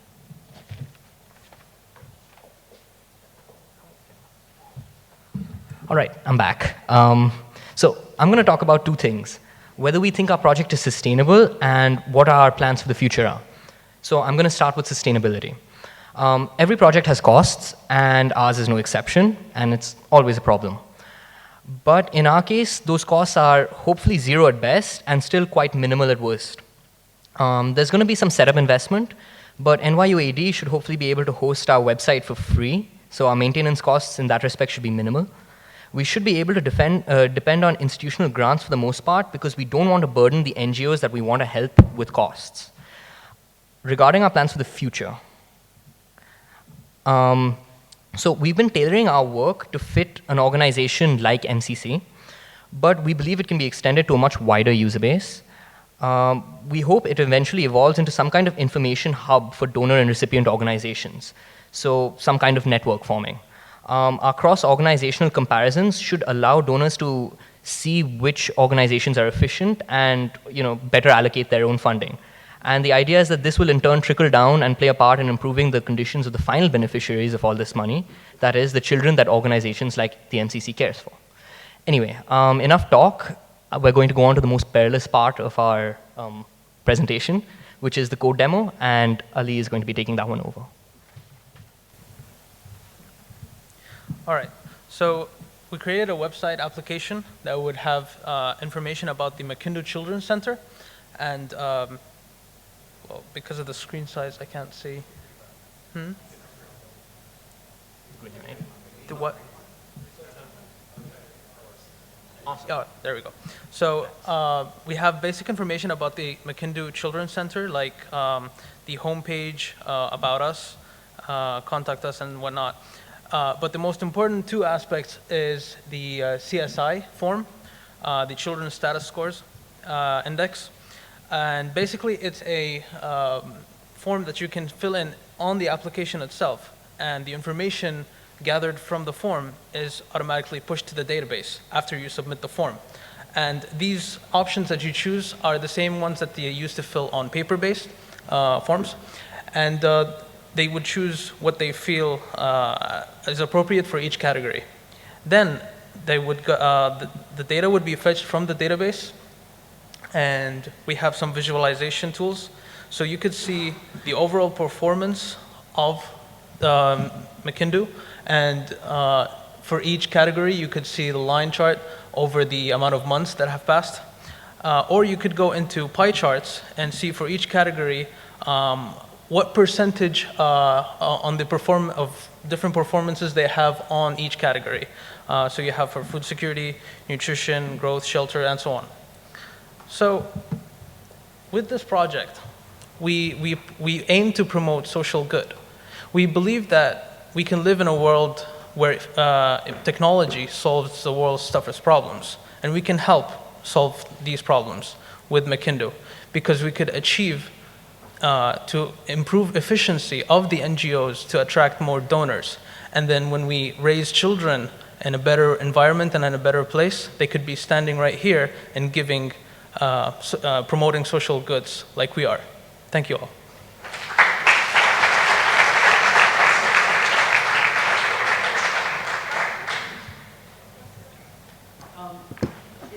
Is there a potential path to sustainability for you in charging to the donor agencies so that they can get this information in a reliable, effective, efficient manner? Yeah, that's actually the idea, because we don't want to charge something like the Makindu Children's Center for these services. So that is actually probably going to be our main business model. Either make it a paid service for the donors, since they get access to information that makes their lives so much easier, or just like maybe the idea is they'll just give us grants because they want stuff like this to come up in the first place.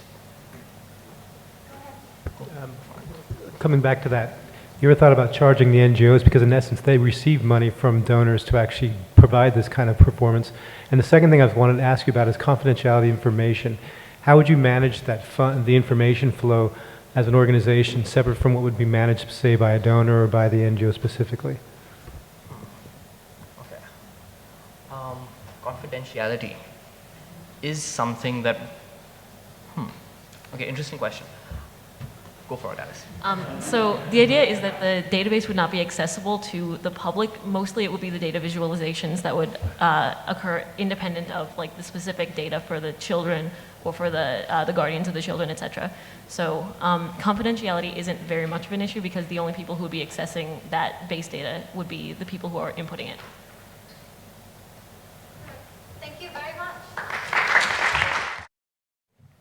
now help me welcome Project Care. I'm Abdul Hafiz Salah. I'm introducing our system. Our system is called Qari, Books on Your Phone. While we are searching for an idea to participate here in the hackathon, we tried to think of those who are less privileged. We found some numbers. There are 100 people in the Arab world who cannot read. And there are another 7 million blind people in the Arab world. Both of these groups of people don't have an access on the material that is available in the Arabic language. So people who can't read still can listen. What if you could take all the books, papers, and newsletters, magazines that are available in the Arabic language and read them out for them? Our system is simple. How we can make that possible? We have a Qari server, which is this laptop, and we have some inputs to this server and some outputs. The output side consists of two components. One of them is the IVR system, and the other is the website. You can access the material, the audio material that is available in the server just using these two methods. One of them is the IVR system. We can just open, this is an emulator, phone emulator for the IVR system. I can just call the server.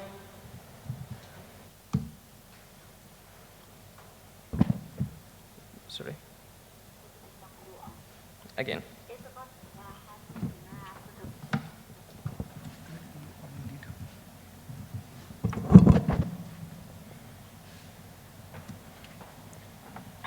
مرحبا إلى قارئ المنفذ الصوتي للكتب المقروءة. اضغط 1 لسماع كتب علمية. اضغط للعودة للقائمة الرئيسية. اضغط 0. هذه هي قائمة الكتب العلمية. الذكاء الاصطناعي. اضغط 1 للاستماع لملخص عن الكتاب. يتحدث هذا الكتاب عن الذكاء الاصطناعي وتطبيقاته. مرحبا إلى قارئ المنفذ الصوتي للكتب المقروءة. اضغط 1 لسماع كتب علمية. للعودة للقائمة الرئيسية اضغط 0. هذه هي قائمة الكتب العلمية. الذكاء الاصطناعي. اضغط 1 للاستماع لملخص عن الكتاب. اضغط 2 لتحميل الكتاب في صورة ملف. الطريق إلى المريخ. اضغط 1 للاستماع لملخص عن الكتاب. So, it's clear that our system will work as the following. You can hear a small description about the audiobook and maybe 20 seconds of the book. And also you can download it to your mobile via MMS service. You will pay for that. And I'm talking now, yeah, you can access also the data using the website that we have built. It is Qari website. There's the titles of the content that we have already in the server. You can access them and run your material. Also, we have the input part. What if you have a textbook, printed textbook, and you want to read it, but you can't because maybe illiterate or blind. So our system will help you in that. We can do that like the following. We will just put your smartphone, maybe it's Android, I think, and just take a picture for the text page, and then our system will convert it to via a TTS engine and OCR engine and then TTS engine, and it will be between your hands as audio. Salim is going to make a demo for that.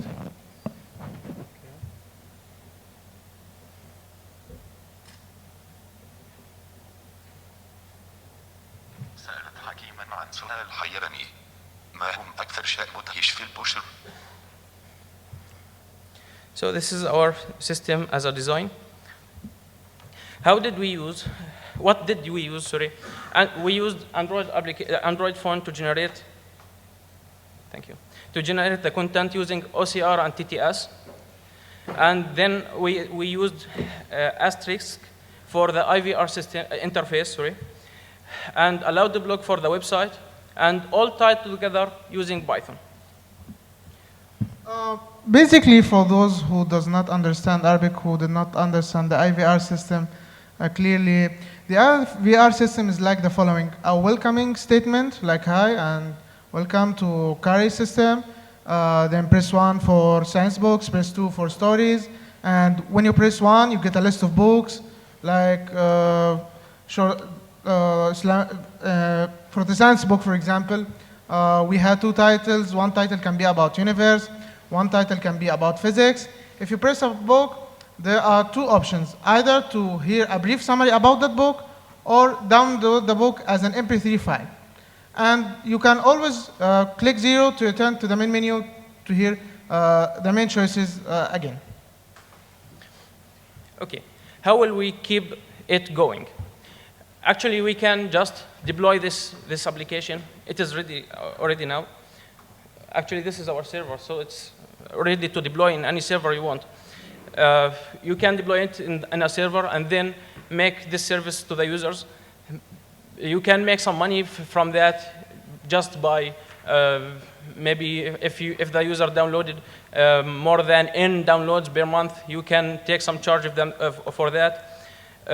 We can also get money from these people who want to upload to the server. Yeah, some people have a text box, digital box, and they can upload it to the server and make some money from that. They can pay for a charge for the hosting service. Next steps, it's a future work. We should make an automated system for everything here, for the Android and the IVR system. Actually, the Android one makes an MP3 file. We should make a system that takes the MP3 file and upload it to the server automatically. We can upload it manually right now. And another one, we can make some voice recognition to let the blind person make some voice orders, take a picture, not using the touch pad. And also we can make some voice orientation for the blind person. Maybe he can't orient the mobile in front of the page, so the application should help him in that. Last thing, we can use it, extend it to another things, like language training on phones. Someone has a book and he wants to learn this language, so he can hear the reading while he is reading. Hear the voice while he's reading. And one final thing, we can make some community news broadcasts. You can broadcast some community news using the IVR system. Thank you.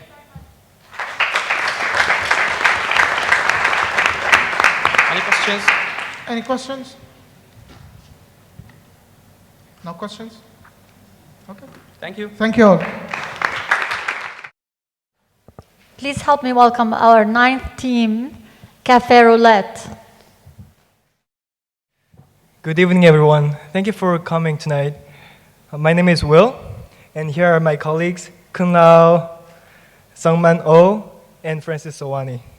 And we have a team leader, David Hutchful, who's been a very fantastic team leader and supporter for us. So, for the past 2 days, we worked on creating a mobile application called Café Roulette. As students of NYU Abu Dhabi, my colleagues and I have realized that there happen to be fewer opportunities for cross-cultural understanding in the UAE. Because of the natural shyness that people here have, it is hard for foreigners to interact with residents and citizens of the UAE. So people would stay within their own small communities, such as schools and their workplaces. So we want to create interactions between different groups of people, because we believe that a lot can be gained and learned by doing this. With broader interaction, we would together create a more dynamic community in the UAE.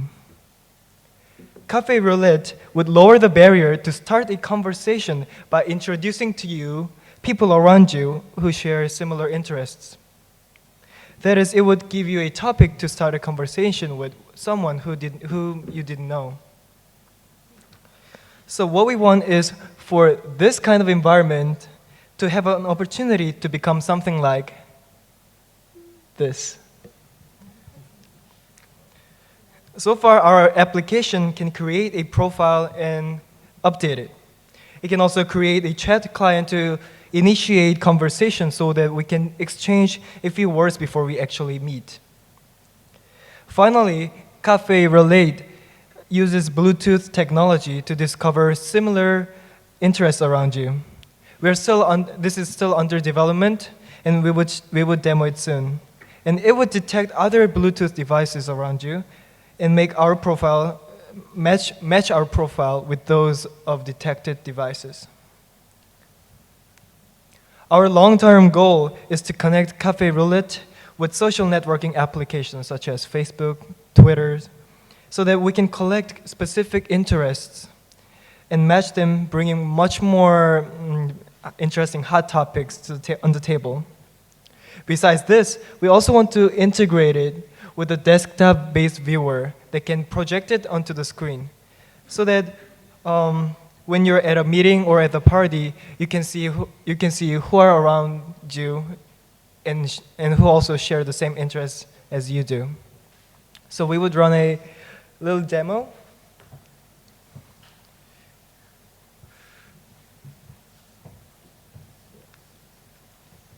So here I'm going to do a simple demo of our product. It's an Android application that empowers you to chat with people nearby. Here's a, okay.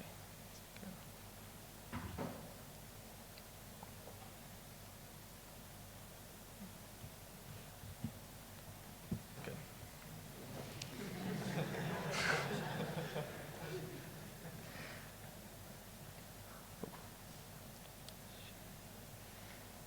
By clicking login, because we have already created a user base for it, but this account is already logged in.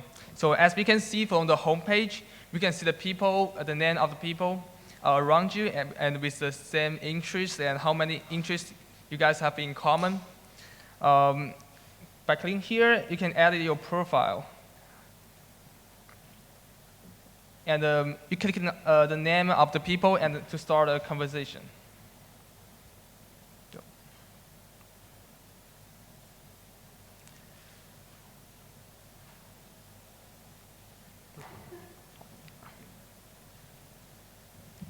Yep. Thank you very much. Thank you. We would take some questions. Yeah.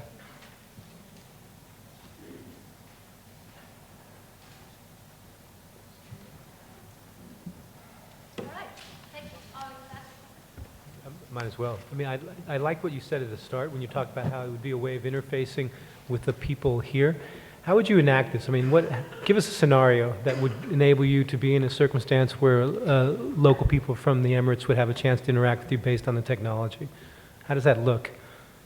So thank you for your question. When we enter the coffee shop, for example, like Starbucks, sometimes you just sit around there wishing to know somebody or somebody next to your table, but you just can't because it's your sort of a culture to not talk to people you don't really know. And this application would be a good way to start a conversation with even people you didn't know or with people whom you are not comfortable with talking to.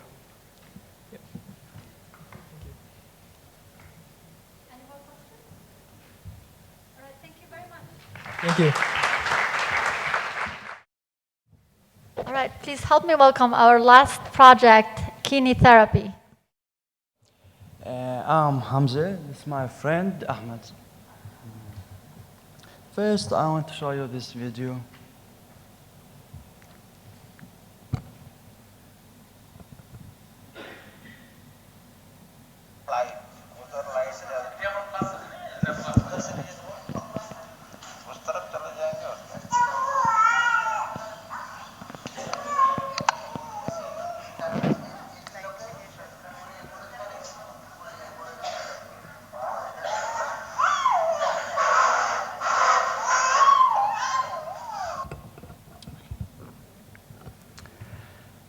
What's the problem? The problem is classical physical therapy is a painful, boring process for children. What's the solution that we try to do? Kids like a game. Kids can interact with the game. Why not make a therapy game? Okay. Procedures that we follow, developing 3D interactive environments with the Unity engine, sort and comparing protected moves with Microsoft Kinect, saving the moves that user did and send it to the doctor to see the procedures of this patient at a distance. Now we will start a demo. Hello there. Now we are going to show you some demo what have we accomplished in these 2 days. Basically, Hamza is going to help me with developing this demo.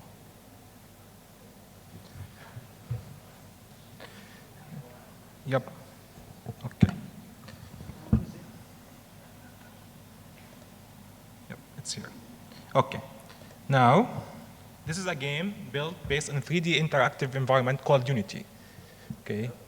No, this is because we have opened 2 projects at the same time. Now, what's going to do, Hamza is looking in depth image in the right corner. Now, he's interact with this world. Now, basically, doctor will start a move using our own AI. Now will he do it in there? Now Hamza is trying to copy this move and we'll give him a percentage for this. This will enable physical therapy in all the world, make it far of distance, make free of time for doctors, make it free of charge. Agony for children is children like games as we saw, so they like to do it. Now he's trying to do false moves, so show you how our algorithm is very good to recognize the physical good real therapy. Look, you see, he can also interact for more than, you also can interact with the 3 world to make it more interesting. Like this is how he can move in this environment, move in the camera also. Here is with it. This is also, I will say, this is a move, this is how we call it. Now, this is a mass percentage. Now, what we also did, now after this, after the patient did this move and finished his exercises, now, what is the next step? The next step is simple as this. Now, after he sent it, automatically will save this move as an ONI is a format by OpenAI we're using for Connect. Now, this format will be saved somewhere. Now, we will give the doctor at his office a program. This is an open source program. Now, let me show you. Now, he will open this, connect to file motion. Now, this is the train, what was he doing? He will do like this. Now, okay. Now you see Hamza in the middle. Now he will try to calibrate, to recognize by the Kinect. Yep.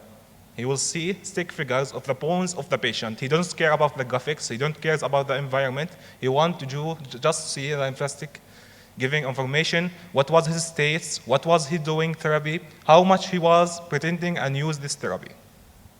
As you see. Now, as I told before, I told you, this will be sent after the patient do his session at home. After he do it, he will be sent automatically by a server, by cloud computing, by anything for transfer by server to a doctor to see his patient. Now, what next is the biggest question after developing any program. Now, we have planned a lot of things we are trying. This is one. Now, the new technology that the whole world adopt is a cloud thing. Yep. Now, we will do this motion will start in the cloud. Now, we do it like a YouTube. Now, doctor, when he will reach a message in his phone, says, patient X has done his session for today. You want to see assessment his patient, you want to see what he did. So, he stream video like a YouTube thing. He will open his Android, his tablet, the future technology. Now, he sees his assessment. Now, replying there.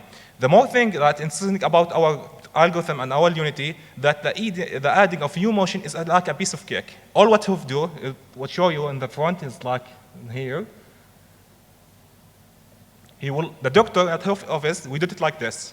You saw the one eye that repeated itself. Or the doctor, he will stand in front of a Kinect, store the movie, repeat it until he finds that state that this is a good physical therapy, and give it a motion like this. Update it to the base of his patient, and the patient will do it again. That's it. Thank you.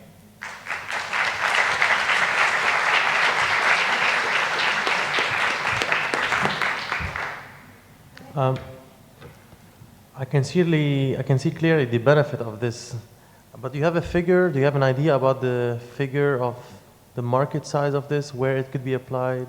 Actually, even like attach it to a business model. How are you going to make any money with it? Actually, I will let my friend, he did the search before we did this idea, so come.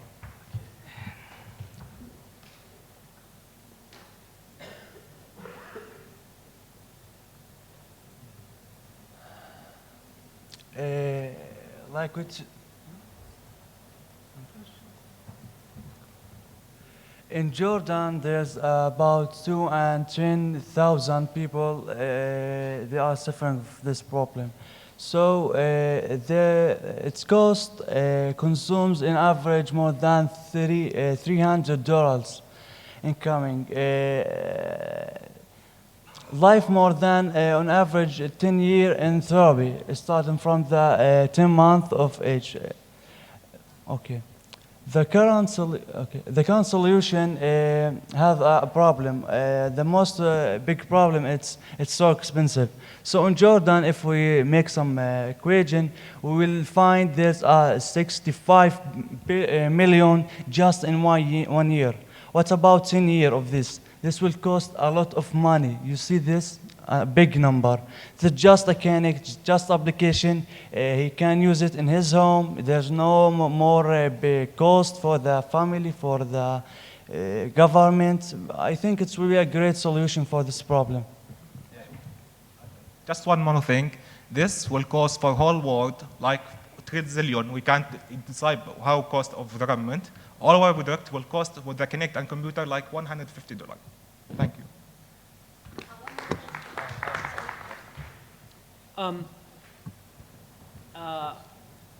As someone with aging parents, one of whom is disabled, and understanding that the market of people who are disabled, the growth is from a market perspective, is not in children, it's in the baby boomers getting older, and the number of disabled people that are happening as they get older.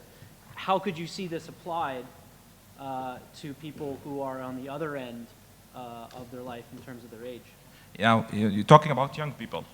Yeah. Old people. Old people. Now, basically we are now we interacted in the young people. Now, games also can be interactive for older and something like that. Now, physical therapy is a main hospital everywhere. You know that. Now, this will make it fun for older people, also as like the child. No problem. Why not making for the older people? Now, this is what we know. Now, older people, let's say, it doesn't make a difference, go to hospital or going to stay in home. Like, what would make difference is the money, the cost. Now, this is what his solution. If he don't want also to, he don't care if it's a game or it's a real thing, so he will care about the cost. Thank you very much. Hi, everyone. I would like you to please take your place. And I'm going to start by asking each of the judge to just say one thing to you. Basically, just briefly talk about their impressions about the hackathon. Thank you. So in my name, it's really impressive to see so much talent here. And it's quite amazing what you have done in the last 2 days. Or 3 days, and it's very good that you are keeping up to speed with all the latest technologies. This was not just the random implementations. You have shown the knowledge, the ideas, and excellent skills in the latest technologies that you were using. So thank you all. And congratulations. I was really impressed by the quality and the level of the creativity that you had regarding all the applications that you have created across all the platforms used. Also, I would like to invite each and every one of you to participate in such events.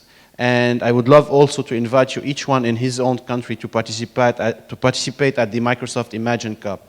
It's also a benefit, it is for your own benefit to solve also the world's toughest problem through hackathons for social good, such as the NYUAD hackathon and a Microsoft Imagine Cup to solve the world's toughest problem.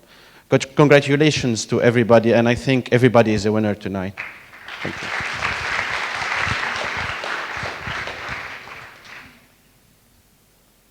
Hi. I would like to encourage you to do more of this work. I would like you to participate more and more in things. For me, everybody today is a winner, so you should celebrate.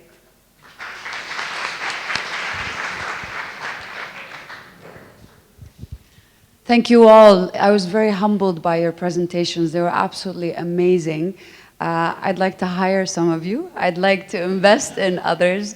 And those presentations, they're just brilliant. So if you can lend me your talent in creating presentations, love that. Thank you.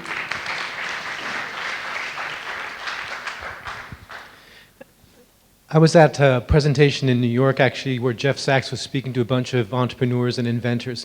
And what he said was that our generation's caused the problem, but it's possible that this generation might solve the problem. Some of the solutions that I'm seeing here, totally outstanding. So to the extent that we can continue to support you, we absolutely will. He mentioned Imagine Cup. All the companies here, Microsoft definitely will be interested in what you're doing. And thank you for the work you're doing on development. The things I saw here, a few of you I actually want to talk to right after this meeting. Thank you.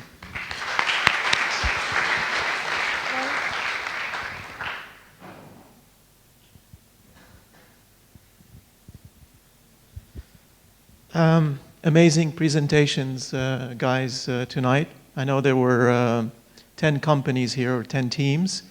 We had to pick 3, but you all did amazing work.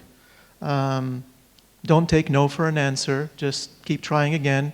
You have to get up, and you have to do it again, and you have to do it again. Hone your skills. Try harder, but one thing, don't give up. Okay? Good luck. And we're definitely, we're hiring also. So I'm looking for developers, especially the open source developers. I'd like to talk to you if you guys are interested. Thank you.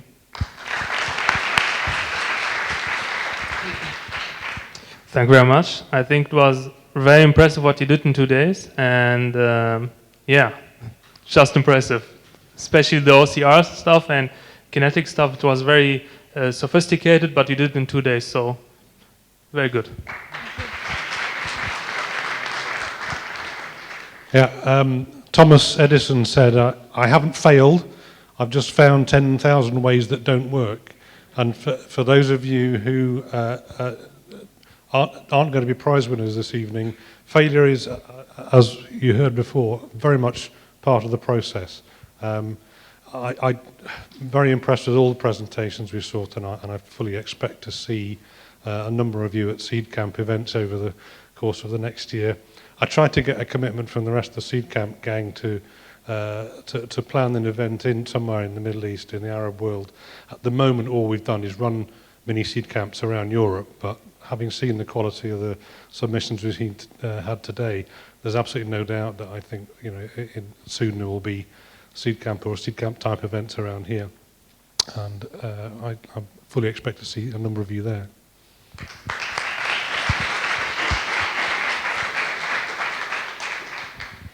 I guess the one thing that I wanted to kind of spotlight from this event is I've been to Hack Day events all over the globe. I've been on 4 Hack Day events in 4 of the 7 different continents, literally 50 cities, 50 different events easily in the last 5 years. And one of the things that always is kind of been a norm at the events is that the different people that are there, they gel together, they come together, and they build a solution. Most of the time, they didn't know the people that they're working with beforehand. One of the unique things about this event that I think is extremely really amazing and awesome is the fact that most of you weren't even from the same countries. Some of you had cultural differences, you had, some of you didn't speak the same languages, and yet in the same fashion that I've seen in all these hackathons before, is you all came together and you worked together as a team and you built some amazing solutions. So I'm really impressed, and you guys definitely did a great job there.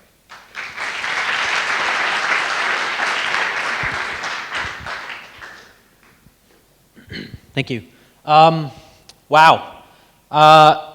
Like Jeremy, I have been to hack events more than I care to count or name, and in many different places, and with a lot of young students all around. And I will say that the talent that I've seen here over the last few days is undoubtedly world class. So I think next time you may even want to change the name from International Hackathon for Social Good in the Arab World to just International Hackathon for Social Good, because I think you guys can be put on a world stage and can hold your own against just about anybody I've met. So I'm very, very proud of each and every person here. I'm very grateful I had a chance to speak with each and every one of you, and to see what you produced over the last few days is truly inspiring, even for someone like me who, for this, they can feel old hat sometimes. But I'm going to leave here feeling reinvigorated and re-inspired. I really hope to see all of you work in our community, in Rock on other projects, bring your own projects to our community, run events, and reach out to us. We're here to support you in any way you can, and I think Sana will tell you that when support is asked for, we give everything we can.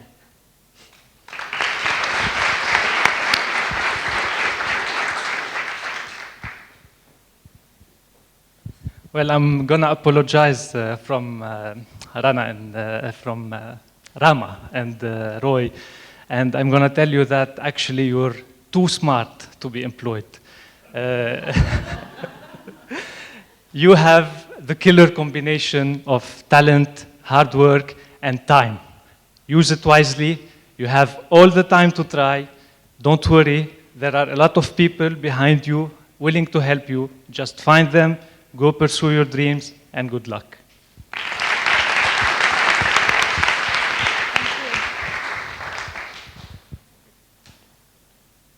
I was just so moved by the range of ways you all thought about changing the world, from data transparency to social connection to connecting across differences. It's really wonderful to see the way you envision that better world, and to see that each of you has actually made a difference in working on those applications towards it. So think 10 years from now what each of you will be able to do and will do to make a major difference. And to me, that is so incredible that you were here today, that you were part of this event, and that it is a historic event for you personally and for NYUAD. It made so much of a difference to us that that formative process is happening here and will continue to happen for the rest of your lives. Thank you.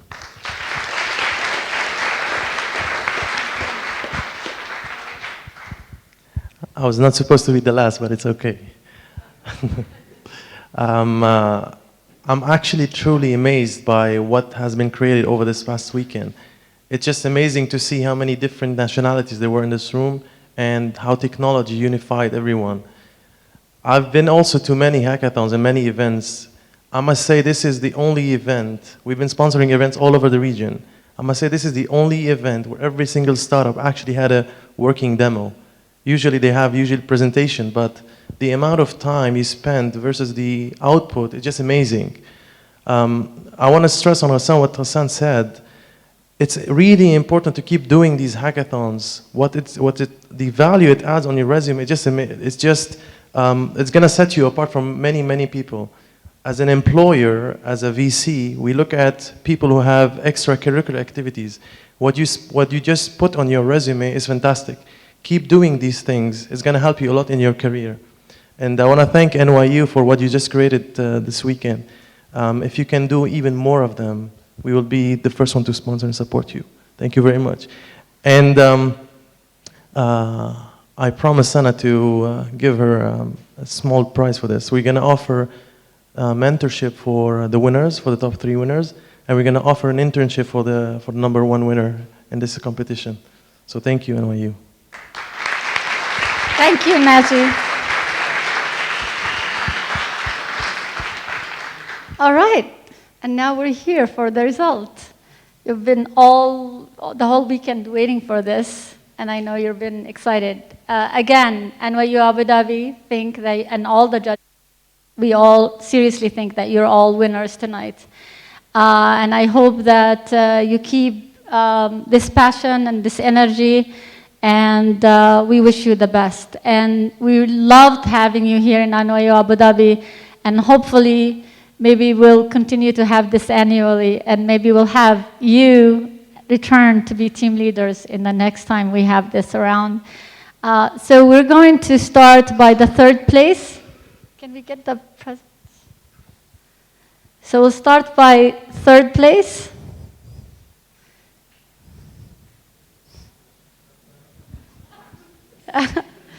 This is what we can give, so we think it's memorable. You can have it forever.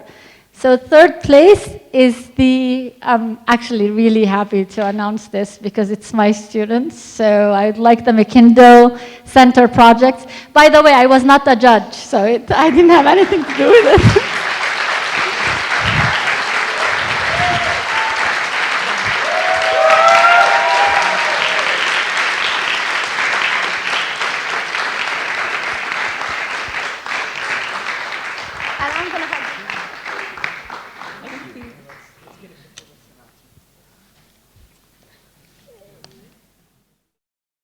All right, second place.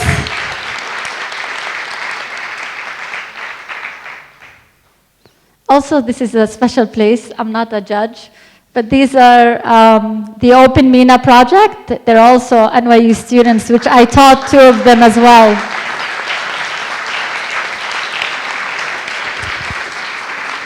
Thank you so much.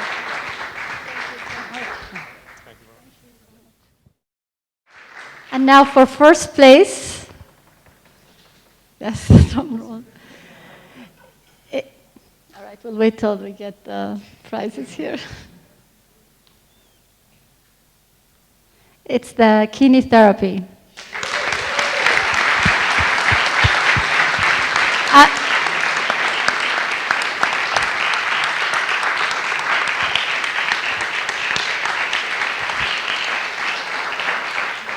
I'm also very excited because this team almost didn't make it because they didn't have the tools to do that. So we worked very hard to get them the tool. And we were saying to them, are you sure you're going to be able to do this? Are you sure you're going to be able to do this? So I'm very happy that they did it. And thank you so much. So I'm going to hug you as well.